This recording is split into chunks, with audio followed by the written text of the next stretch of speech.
What's up guys, it's Eric from Rare Candy and welcome back for the finals of the recent League Cup that I got to go attend in Wilmington, North Carolina at Cape Fear Games. So like I said, this is the finals, which means I also did upload a couple of other top cut matches as well. Did have a top 8 match and a top 4 match get uploaded, so if you guys did miss those, I will have links below in the description for you to check them out. But here in the finals we have actually a Zoroark Golisopod mirror match.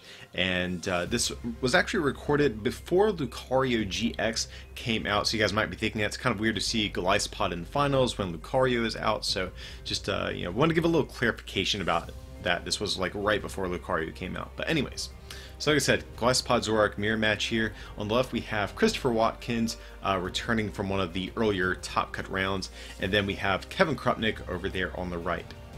So I'm pretty sure both the players' lists have a couple of additions that aren't in each other's. I believe Kevin plays Max Potion, and I'm not sure if Chris plays that. I'm pretty sure that is going to be a differentiating factor between the lists. Not sure what exactly else might be different between their lists, but largely similar things. Probably a 4-4 Zoroark line, probably a 3-2 Golisopod line. Those seem like safe assumptions, but we'll have to see how this is going to go. The resource management Oranguru could also be a factor in this matchup as well, so we'll just have to see how this is going to play out. But here Kevin, it looks like he has to go first, but he does not have the greatest start. He has to just play a Cynthia. Unfortunately, he did not have access to, something like a Bridget or maybe like an Ultra Ball to get Tapu Lele to grab Bridget. So unfortunately, he's just having to play the Cynthia and just try to get set up that way. So maybe he can still draw into some basics just by playing a normal draw supporter. So let's see what he's going to get off that fresh hand of 6 that Cynthia got him. Okay, so we did get a Wimpod down, and beyond that, not too much else. So unfortunately, Kevin not having the best start, but he did get to go first.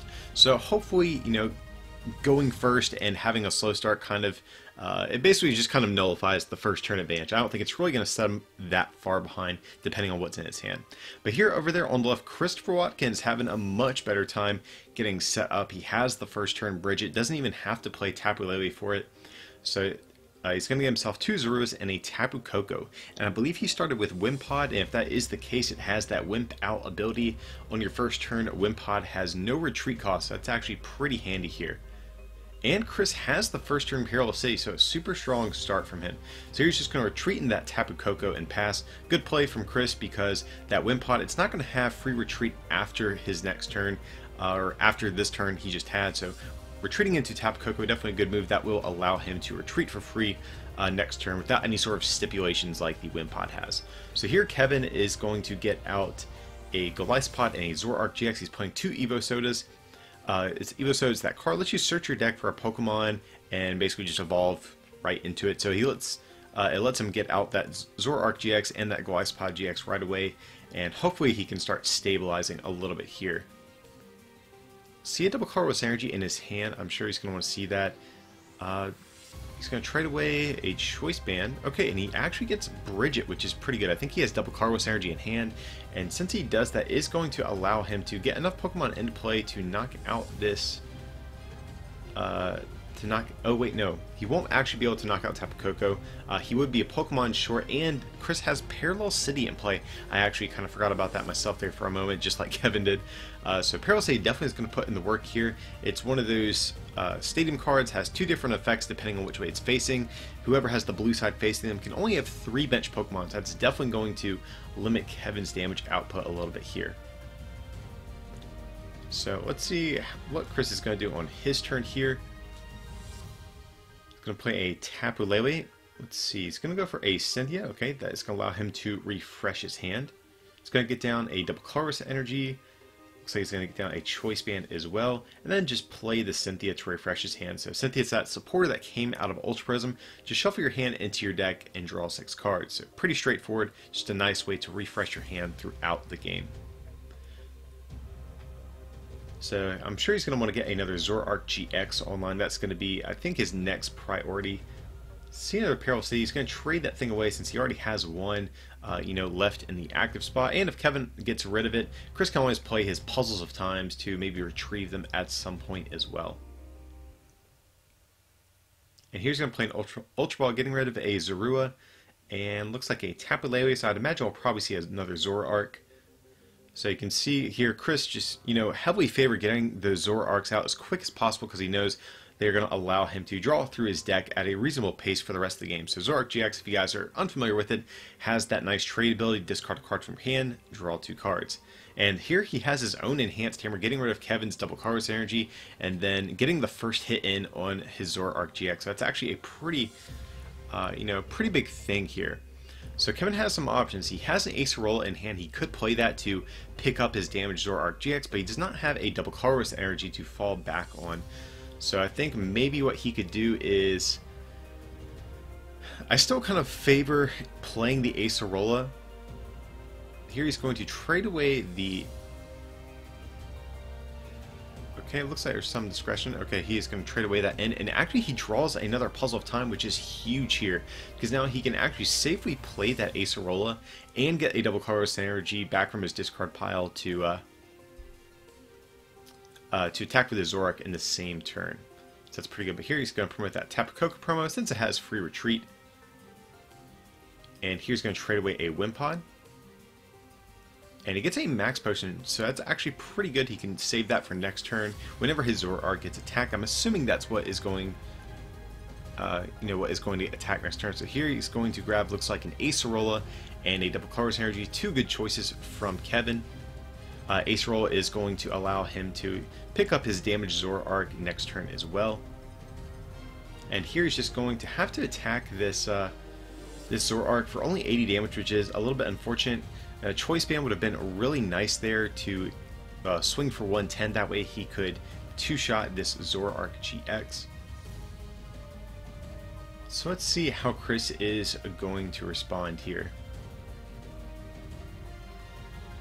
And I think Kevin actually had an Enhanced Hammer in hand, if I saw correctly. So kind of wondering, maybe he should have played that to get rid of a double Carlos energy. Yeah, he definitely had the Enhanced Hammer in hand. So I really would have liked to have seen that come down. But here, Chris is going to play 2 Puzzles of Time of his own to get rid of Kevin's double Carlos energy yet again here. And here he's just going to play a Cynthia.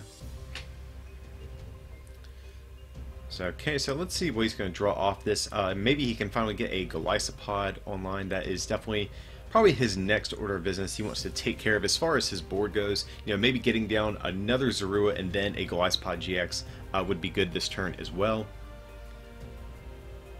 So let's see what he's going to get here. I saw a Puzzle of Time. That could be good at some point. Here he's going to get down. Yeah, he has it. He has the Golisopod GX and the Zorua. So Chris is definitely not missing a beat in this game so far. Here he's going to trade away the end to draw 2 cards. Alrighty, and if he gets another double Carlos energy, that could be good. He's going to trade away another N. Whiffs the double Carlos energy, but you know what? I think he's actually in a decent spot because even if Kevin has a choice band, this Zoroark GX is not going to get knocked out. So I think he's actually safe, even leaving the damaged Zoroark in the active spot. So let's see. Kevin's going to heal off that damage with Max Potion. Definitely a nice card to have here. Looks like he's going to trade away the Perilous City. Alrighty, so here he's going to Ultra Ball, getting rid of, it looks like maybe a Guzma and an Acerola. Okay, going for a second Zoroark GX because he knows how valuable it is to get these Zoroarks in play. That way he can draw through his deck at a much better pace. And I think I see an N in hand as well, so if that's the case, he definitely wants to play that. He's going to want to dig for a double colorless energy. And here he opted not to play the Enhanced Hammer yet again. So it is possible he could knock out this Zoroark. He would need to draw pretty well off this end, though. He needs to get Field Blower, 2 more basics, double colorless energy, and a choice band. So it's a lot to ask for, but Zoroark GX does allow for some crazy plays to happen. So this N in conjunction with the 2 trades he has available is going to be pretty nice for him. So I see the Field Blower, but I don't see much beyond that. So here he's going to get rid of the choice band and that Parallel City, definitely good. And Kevin has his own Parallel City, so he could play that actually and kind of turn the tables on Chris and maybe limit Chris's bench size as well. So yeah, definitely in a good spot. He has a double colorless energy. Does he have the 2 basics and a choice band? That's going to be the big thing here. So here he is going to play the Parallel City. Okay, so Chris is going to get rid of that Tapu Lele GX. That's usually an easy choice to get rid of when you're discarding bench Pokemon. Then he's probably debating, do you get rid of the Tapu Koko or the Zoroark? And I like this play, getting rid of the Tapu Koko, especially if Kevin is able to take a knockout. Chris wants to be able to evolve into a second Zoroark GX, so I think that's definitely the right move on his part. And here he's going to retreat this Zoroark and just use a Golisopod to soften up this Zoroark here.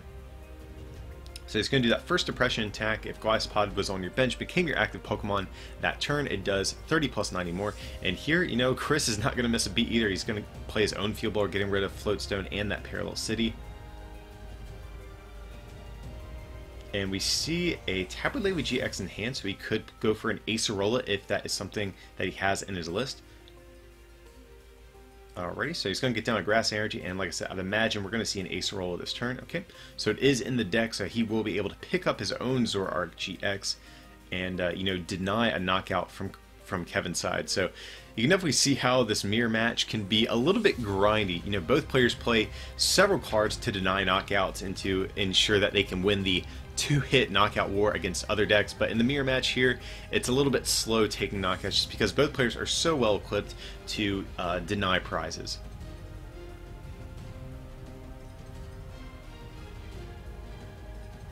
Alrighty, so we see a Floatstone in hand. Don't really think that's too useful at this point. I think right now, Chris can just safely First Impression. Not too much else he really needs that turn. Here, Kevin is going to get down a Wimpod of his own. Now, the only downside, Kevin did have to discard his own Acerola, so he is going to be reliant on, things like Puzzle of Time to use that, unless he plays a second one in his list. I know he plays the Max Potion, so I'm not sure if he had to cut another Acerola to find room for the Max Potion. So we'll have to see what he's going to go for off of this Tapu Lele. However, if he has the Acerola in deck, okay, so he actually does, so that's pretty good. That will allow him to pick up this Golisopod and deny Chris a knockout here. So both players, they're doing everything they can, like I said, to ensure that they can stay alive longer than their opponent. So Kevin's going to pick up that Golisopod. And does he have a double colorless energy in hand to soften up this Golisopod GX on Chris's side of the field? Okay, so it looks like... Oh, so Kevin may have made a misplay here. He just benched this Wimpod this turn, so he is actually not able to evolve into this Golisopod. And he had double colorless energy in hand, so he could have actually done some damage with Zoroark GX. So I think it's definitely a misplay on Kevin's part. But I will say this in Kevin's defense, Kevin was so tired at this event. I remember watching one of his Top Cut games, and his eyes were barely open. He had such a long night before this tournament, so I'm sure he felt like he was running on fumes at this point. So I think just the lack of sleep and everything caught up to him, and unfortunately I think this is going to be a pretty big missed opportunity for him, and now I think it's going to allow Chris to really punish this mistake of his and take it the first knockout here finally. Alright, so let's see how Kevin is going to respond here. We see a Bridget. He could just play that to get out another Wimpod. I actually think I kind of like that play. I really don't think there's another supporter you really want this turn. Like, you don't really, I think, need to go for Guzma, so I think he's fine just playing the Bridget here. And actually, he might not have another Wimpod in deck, so he did, I believe, discard one earlier on in the game. So he's just going to have to opt to go for these Aruas. But hey, getting out more Zoroark GX is usually not a bad thing. Being able to draw through your deck at, whatever pace you want is usually pretty good. So we'll have to see how this is going to go from here on out. Here he's going to trade away that Golisopod since he doesn't have another Wimpod. He's going to trade away at Grass Energy. Here he's going to discard, it looks like 2 Grass Energy with Ultra Ball. Just kind of saying, hey, you know what, I really don't need Golisopod at this point. And here Kevin kind of making another little bit of a misplay, trying to evolve his Zoroark GX, or evolve his Zoras into Zoroark GX, even though they just came into play that turn. But he's going to get down double colorless energy and get the first hit in on this Zoroark GX. So even though Chris, took the first knockout, if Kevin can force him into a 7-prize game, I think that's actually going to be kind of ideal for him at this point. Taking the 1 prize is not a big deal. Because he still has to take 3 more GX knockouts either way to win the game. So but I'm not sure if... Okay, so it looks like I think Chris has a Guzma in hand. If that's the case, I actually kind of like doing that and picking off either this Tapu Koko or a Zorua and putting him back at even prizes. And if that's the case, that'll also keep this Zoroark GX out of harm's way, since it will put him on the bench and kind of deny Kevin a knockout as well that way. And here, Chris has an enhanced hammer of his own to get rid of that double colorless energy. So, and he has the Guzma, like I said. So let's see what he's going to opt to target down here. It looks like he's thinking about it. He could go for the Tapu Koko. Tapu Koko is a nice Pokemon for Kevin's side of the board. It gives him free retreat whenever he you know, has to promote a Pokemon after something getting knocked out. But also, if he takes out Zoruas, that will limit his total amount of Zoroark GXs that can hit the board. So I'll have to see which way he is going to lean here. Here, I think Kevin has one Zoroark GX already in the discard pile, so I think taking out maybe Koko would be a way I'd like to go. But here, it looks like he's just favoring you know, getting the first hit in on the Zoroark GXs. So also not bad, but I think, like I said, he's going to want to take a knockout on one of these one prize Pokemon at some point, just because they are easy prize cards, and they put him back on an even amount of prize cards to just take the game with 2 GX knockouts. And here Kevin's going to play a double colorless energy, stripping one off of Chris's field. So let's see, what else does he really have to work with? If he has another double Puzzle of Time combo, I think that could be something he might want to see. And Kevin is getting a little bit close to actually decking out. He definitely has to be careful with how much he is using that trade ability at this point. He still has a lot of prizes to take, so we'll have to see what he's going to do about this. If he has a Guzma, that could actually be really nice, though. He could finally take a knockout of his own, keeping his Zoroark GX out of harm's way. Okay, ooh, he's actually going to trade away the Guzma. I'm not sure how much I like that. Maybe he has another Guzma in hand. So, yeah, I'm not sure. I didn't get a good look at all of the trade targets he had available to him, but I definitely think I prefer the Guzma there. But he's going to go for the Puzzle of Time, so let's see what he's going to get here. Going to get a Max Potion, definitely seems like a decent card, and an Enhanced Hammer. Okay. So here, oh, he does have another Guzma ready to go. Okay, so that is fine then. And here he's going to Max Potion off that damaged Zoroark. That way Chris can't take a knockout on it with a Guzma. And here Kevin's actually going to jump in the lead. Like I said, he doesn't have too many cards left in his deck at this point, but you know, if he can keep taking knockouts, he might not even need to go through them all. And another thing is, I'm not sure if he plays the Resource Management Ringaroo, like I kind of mentioned earlier on in the video, but that could be a big card here, because if he does play that, that would prevent him actually from decking out if he did need to do something to ensure that. You know, similarly, Chris actually doesn't have a very large deck at this point either, so both players, I think, have to be a little careful of how much trading that they're going to be doing. But here, Chris is getting the double E-Hammer back off the Puzzle of Time, so this is actually pretty big, because I think Kevin's gone through a good amount of energy. I'm pretty sure all this grass energy is in the discard pile as well, so he can't even set up a Golisopod if he did want to go that route at some point. And so here he's going to, you know, do 120 to this Zoroark, and let's see what Kevin can do in response to that. We see another double colorless energy in hand, but he really doesn't want to, I think, commit another energy to a damaged Zoroark. I'm not sure if he has even another Guzma left in deck either. Here's going to go for an end, so maybe he has another Floatstone in deck. And if that's the case, that actually would be fine. He could safely retreat this Zoroark GX. But I think these Zoroark Golisopod decks only play 1 to 2 Floatstone. He's already used 1. So we'll have to see if that's even an option for him. And he didn't draw it off the end, so that means he would have to trade for it. And if that's the case... Okay, and here he sees he actually doesn't have a way to really close out this game, so he's just going to scoop and go into game 2. Luckily for Kevin, though, this is a best 2 out of 3 series, so he does have 2 more chances to still win. One thing they do have to be very careful of, though, is time, because these rounds are timed. And that first game did take quite a while. I mean, even in this video, I do speed up the footage a little bit just in the interest of time. That way you guys don't have to, just sit there watching as players kind of think about what they want to do for long periods of time sometimes.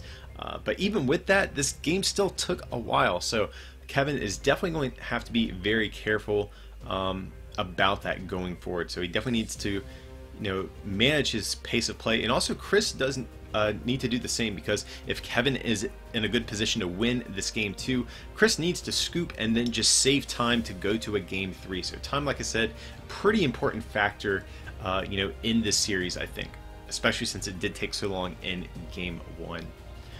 But I'm really not sure how players need to adjust their play for this second game. Like I said, resource management, a Ranger could be a factor in terms of preventing things like deck outs. Like we saw that it was a super grindy game 1.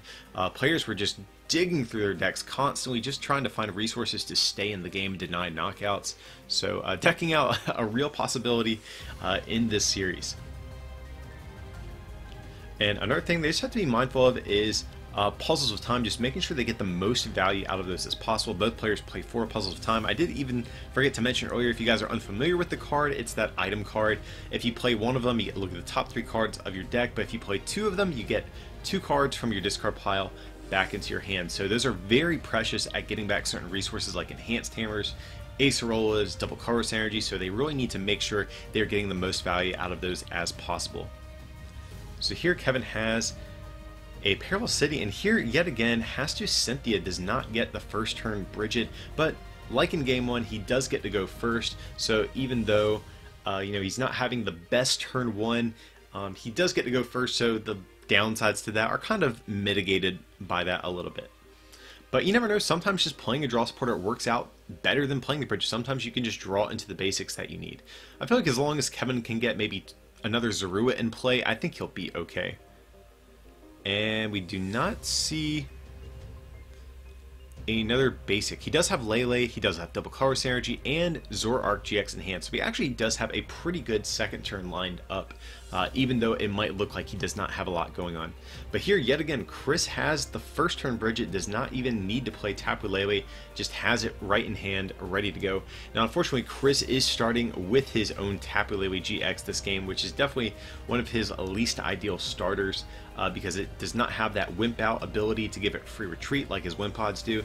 Also does not have free retreat like Tapu Koko, and is not really Chris's ideal early game attacker, unlike Zoroark GX. So Lele, like I said, pretty bad starter in this matchup, unfortunately.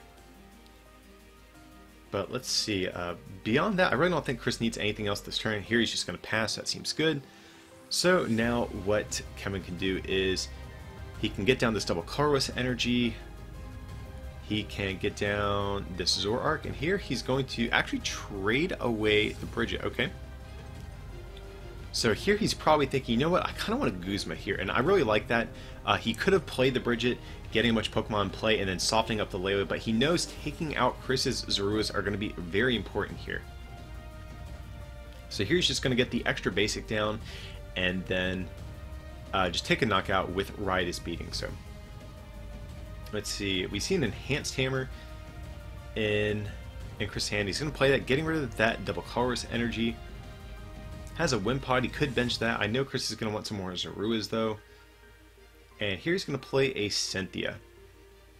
So here he did not play the Wimpod. Probably wants to save room for some Zoruas and maybe have access to a Tapu Lele for at some point as well. Really, I think one Golisopod can kind of go the distance in a lot of cases. You know, with all of the prize denying cards they have here, this Golisopod is going to be in good shape for a while, I think. But I think maybe having extra Wimpod also could have been good, because if he ever has to play an Acerola, he could immediately evolve a secondary Wimpod that's on the field. So we'll have to see how it's going to go. But here he has an Evoso, so he's going to get his own Zoroark GX in play now. Oh, but also too, I did forget, Parallel City is in play, so Chris's bench spots are more precious than normal, so probably he really just wants to keep them safe and leave that other bench spot open for a Zorua so he can get a second Zoroark. So here he gets a Float Stone, gets the energy for Golisopod, and is able to put on some pressure of his own. So definitely a decent little turn from from Chris here.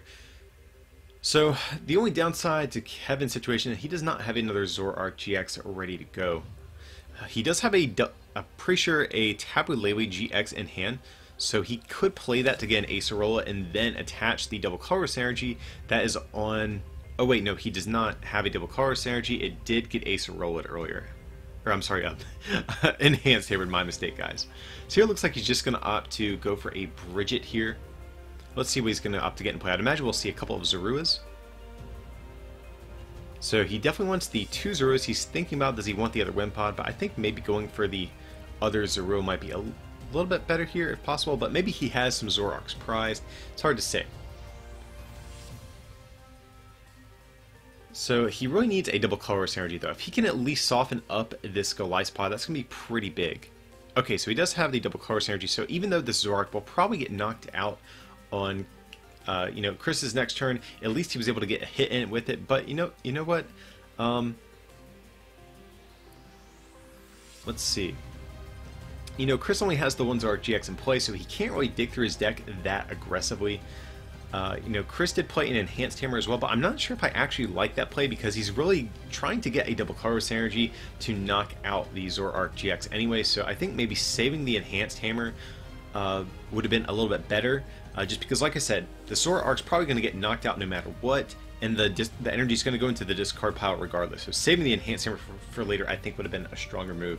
But he still needs to get double colorless energy. Okay, but he does have it in hand, so he's going to be in a fine spot. So what he can actually do is he can even use Crossing Cut GX if he chooses to. So since this Golisopod is kind of going to be in harm's way, he could use Crossing Cut GX. It's that GX move on Golisopod GX. Does 150, and then you switch it with one of your bench Pokemon. So that could be a nice way to take a knockout and simultaneously also, kind of keep your Golisopod safe. And he has the Tapu Lele with the Float Stone as well, so he would be safe to retreat into that. But here, okay, he actually has the Field Blower, getting rid of Perilous City, opening up some bench spots, and now he can actually use Crossing Cut to pivot into a Tapu Koko if he chooses to as well.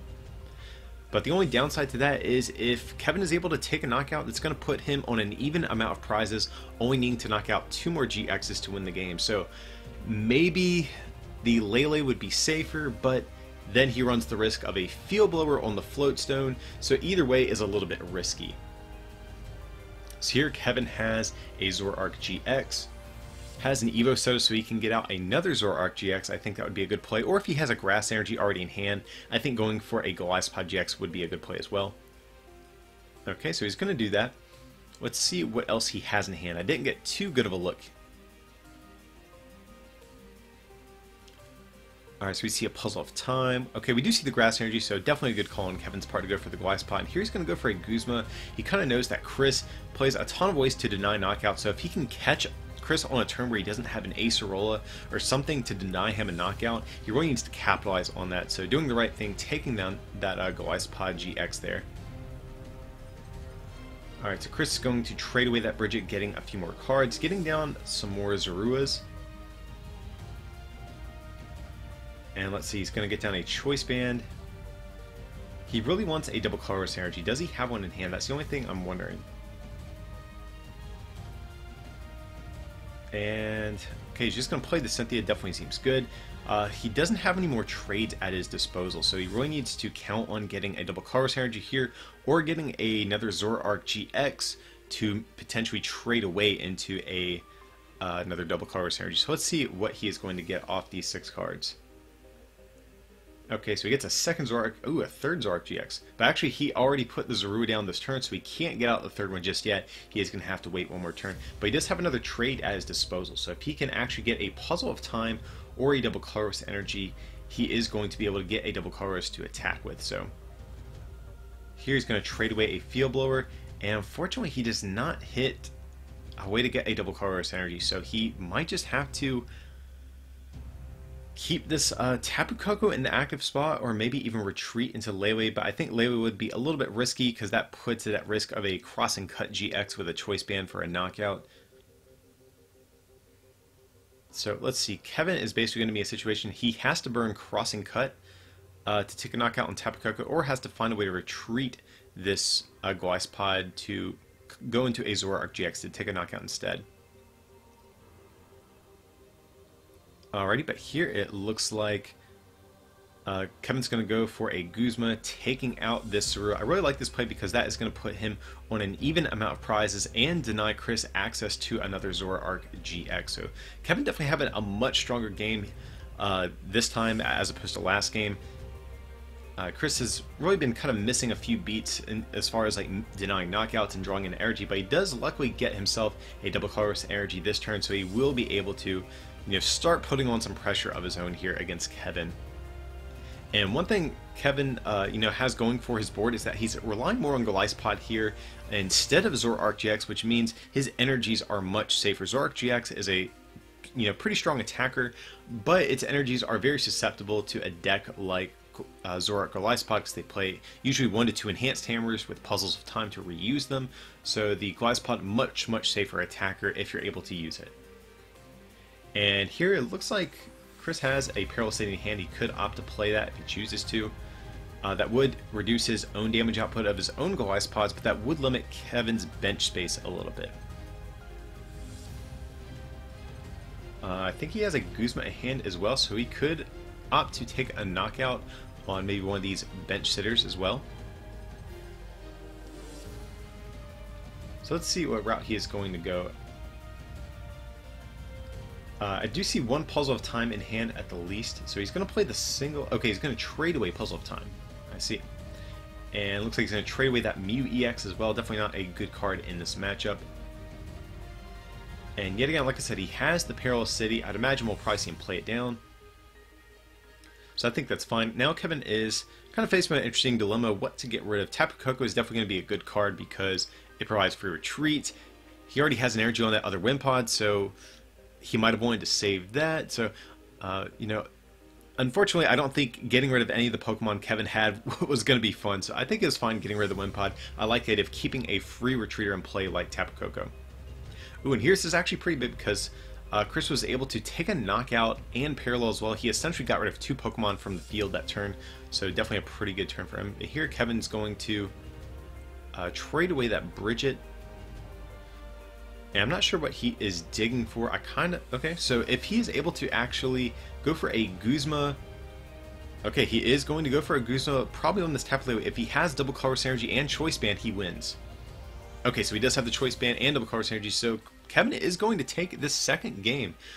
So game 1, very long and drawn out, but game 2 went at a much faster pace, and hopefully that'll free them up enough time to finish this series in game 3 without it going to time or anything like that.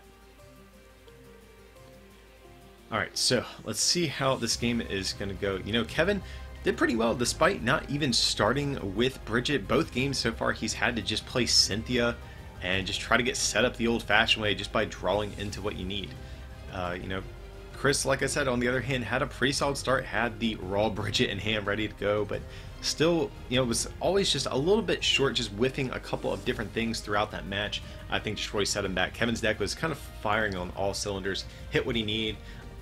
He was pivoting into the Golisopods to deny access to things like enhanced hammers, so definitely Kevin seemed to be doing all the right things there. So we'll see how this one's going to go. So maybe going the Golisopod GX route is going to be the more advantageous route for both players in this game, because we kind of saw there, using Golisopod, your opponent can't strip away your enhanced hammers and your source of damage. So maybe that's the way these guys need to go about this matchup. We'll have to see. Alright, and it looks like Kevin has a Tapu Lele star. I don't think he has Bridget from what I can see. That would actually be pretty bad. Let's see what Kevin has. Okay, so Kevin has his own Tapu Lele and has another Tapu Lele, so I'm sure he's going to go for this first turn Bridget. It's going to be kind of the ideal turn 1 play for most decks right now. So Tapu Lele is going to allow him to get that Bridget, and kind of as expected, we're going to see 2 Zoruas and a Wimpod hit the field. So beyond that, I'm not sure what else. He does have, I think, a Grass Energy in hand. He could attach if he chooses to, so I think that's fine. And here we're just going to see a pass. Okay, but Kevin actually does have an Ultra Ball in hand. So he will be able to get a Tapu Lele of his own. Let's see what he's going to opt to get rid of here. Okay, so I see the Ultra Ball. Probably get rid of Guzma. Okay, he's going to get rid of Puzzle of Time. And the Guzma. I think those are both decent choices. It's unfortunate he had to get rid of the Puzzle of Time there. Not sure what all of the cards in his hand were. He had a Zoroark GX. He definitely wanted to save that. But, you know, he definitely needs to play this Ultra Ball and get that first turn Bridget. So here it looks like he's going for the same thing as Chris did, going for the double Zorua and the one Wimpod. Seems pretty good. You definitely want 2 Zoruas in play. That way you can start getting some Zoroark GXs online as quick as possible. And other than that, I don't know what else you really want to see this turn. I think Kevin had a double colorless energy, but I'm not even sure if you attach it to this Tapu Lele. Okay, but here he is going to, so he's going to soften up this Tapu Lele. So the good thing about that play, though, is it is going to put that Tapu Lele down at, I think, 130 hit points. So something like a Choice Banded Riotous Beating would be able to take a knockout, or a Choice Banded First Impression. So that could be an easy free-to prizes for at some point in this game. And here we're going to see an Ultra Ball from Chris here. So he's going to grab that Golisopod GX. That tells me he probably has a Guzma in hand ready to go. Okay, but he has the Grass Energy to attach to the Tapu Lele and the active. That's fine too. That will allow him to retreat and get really the first real hit in. You know, doing the 40 to this Lele is okay, but it's not a big amount of damage. So Golisopod getting the first hit in on a Pokemon with DCE is going to be, or getting the first hit on a Pokemon that's actually somewhat of a threat is going to be good, because this Tapu Lele that Kevin attacked into, not really much of a threat. And, oh, definitely a good turn from Chris here. You got double Zoroark GX into play. So let's see. He's going to trade away a Golisopod GX. Does have another Wimpod. He could let that hit the field. He's going to trade away the Wimpod, so he probably wants to save that bench space, maybe for a Tapu Lele to grab an Acerola or a Guzma on a following turn. But here he's going to go for just another Zorua. I think that's also fine, just because getting a Zorua is basically another out to Zoroark GX, which is another out to drawing card. So I think that's fine. I just wanted kind of to see him leave that last bench space open for a Pokemon that allowed him to dig through his deck in some sort of capacity. Here we're going to see a retreat from Tapu Lele, and then just retreat into that Golisopod GX to do 150 with this first impression. So let's see how Kevin is going to respond here. It'd be nice if we could see... Okay, I do see that the Tapu Lele in Kevin's hand. If we could see an Acerola, I actually would like that play. He could pick up this Tapu Lele, preserving a double colorless energy, and then use that on his Zoroark GX that he has in hand as well. Now, unfortunately, it is kind of a shame that Kevin will have to attack with a DCE-based attacker, because he will be susceptible to things like Enhanced Hammer, but nevertheless, he is going to get a first hit in on this Golisopod GX as far as trading knockouts between Zoroark and Golisopod. So here we're going to see an Ultra Ball. Going for Zoroark. I thought he already had one in hand. Maybe I was mistaken. Or maybe he's still going to play the other one. We'll have to see. Okay, so we're going to see the double colorless energy come down. And... okay, yeah, I guess I was mistaken. I could have sworn I saw a Zoroark GX in his hand earlier, so my bad, guys. Here we're going to see an Evo Soda from Chris, so going to get out his third Zoroark GX at this point. So Chris's board is definitely looking pretty good. He has plenty of ways to draw through his deck now. He just needs to find himself an Acerola. That's going to be kind of the next order of business. He really probably wants to see maybe Acerola, double colorless energy, Parallel City. Okay, so we're going to see a trade. We're going to see another trade. We're going to see another trade.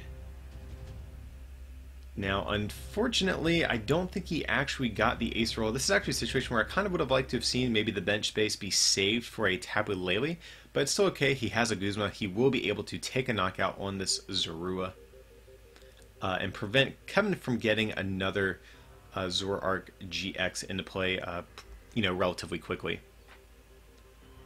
So let's see. Kevin must have a Guzma in hand if he's going to promote this Tapu Lele instead of his Zoroark GX.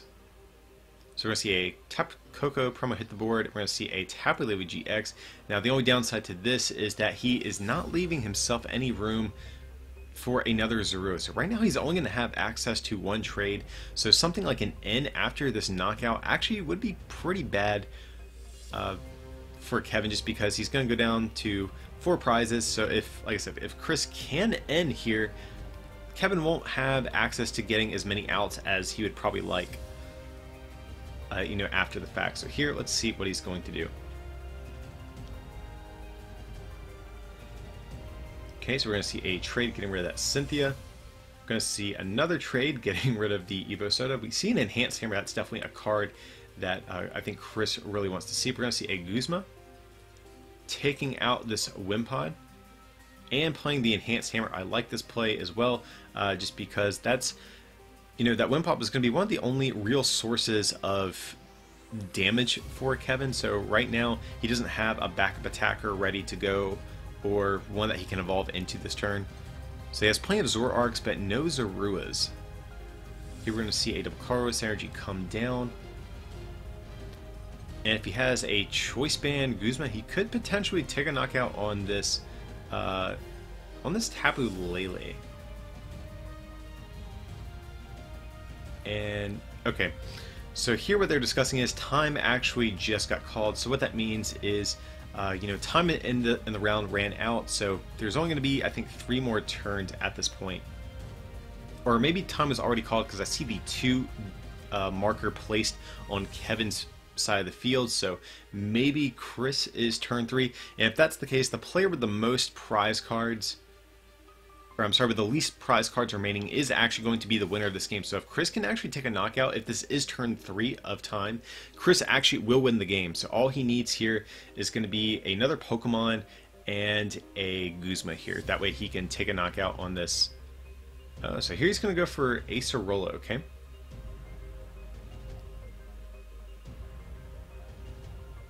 So let's see. So I would assume we're going to see this Zoroark GX be healed. That's just what I'm going to assume. Here's going to trade away some cards as well first. Going to trade away a Field Blower. Okay, gets an Enhanced Hammer. That's also, you know, kind of a good card here.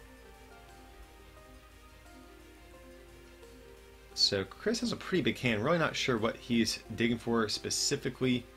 Perilous City could be good. I think that would have been another card that could really help him seal up this game if there is only a couple of turns remaining. But I'm really not sure what turn of time this is. But like I said, I feel like it's turn 3 since the 2 counter is placed on Kevin's side of the field. So let's see. And okay, so Chris is going to do a pretty decent amount of damage to this opposing Zoroark GX. And so if that was turn 3, basically what happens is there's no more turns normally, and the player with the fewest prize cards remaining wins, but in this case they are tied on prizes. So in this case, the player who takes the next prize card actually wins the game. But you know, Kevin actually could make it happen, and dang guys, I am so sorry. I actually literally didn't even recognize this happened until just now, but I think my camera ran out of battery there. So sorry I missed the very end of this game, but basically I think there was literally just like 1 more turn left, and Chris ended up just taking a knockout on the Tapu Koko, I think, to win the game on his next turn. So I think we only missed like literally like 30 seconds of footage here, but still, nevertheless, sorry, the very end of this tournament got cut off there. But congratulations to Chris. He ended up winning this game, like I said, I think literally just on his next turn. But yeah, guys, despite missing the last, 30 seconds of the match, I hope you guys still enjoyed this tournament series. And like I said, if you did miss the top 8 match and top 4 match, I will have links below in the description for you to check them out as well. But as usual, guys, feel free to like and subscribe, and if you can support this channel by becoming a patron over at patreon.com/rarecandytcg, or by picking up something from our online store at rarecandytcg.com, it would mean a lot. But with that, I appreciate you watching, and I'll see you for the next one.